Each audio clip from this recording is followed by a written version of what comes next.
দেশটা বলে স্বাধীন তাইলে খেষ্টা কইরে ছয়জন বীরের পড়লো লাশ সারা দেশে হাহাকার। শেখ হাসিনা সরকারের দমন পীড়নের বিরুদ্ধে গান গেয়ে জেল খাটতে হয়েছে র্যাপার হান্নান হোসাইনকে।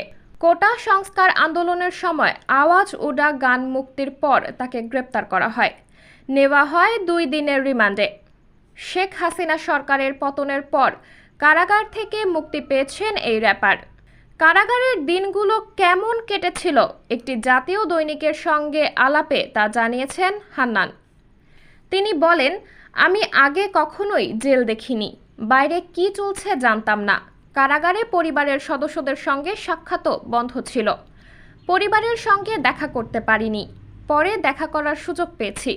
কারাগারে থেকেই শুনেছিলাম আমার জন্য অনেকে রাস্তায় ব্যানার নিয়ে দাঁড়িয়েছে, আবেগে চোখের পানি ধরে রাখতে পারিনি। গত 25 জুলাই নারায়ণগঞ্জের ফতুল্লা থেকে পুলিশের হাতে আটক হন হান্নান। আটকের পর তাকে আদালতে তোলার আগে পুলিশ তার পরিবারের কাছে টাকা দাবি করে বলেও জানান এই র্যাপার। তিনি জানান, সেদিন দুপুরে আমাকে থানায় নেওয়া হয়। পরদিন দুপুর পর্যন্ত আমার পরিবারকে বিষয়টি জানানো হয়নি, পরে পরিবারকে জানানো হয়। পরিবারের কাছে প্রথম 1 লাখ টাকা চেয়ে পুলিশ বলেছে মামলা দেবে না, ছেড়ে দেবে। পরে থানা থেকে ছাড়তে 1.5 লাখ টাকা চেয়েছিল। সাবরিনা জলিল, সবার কথা।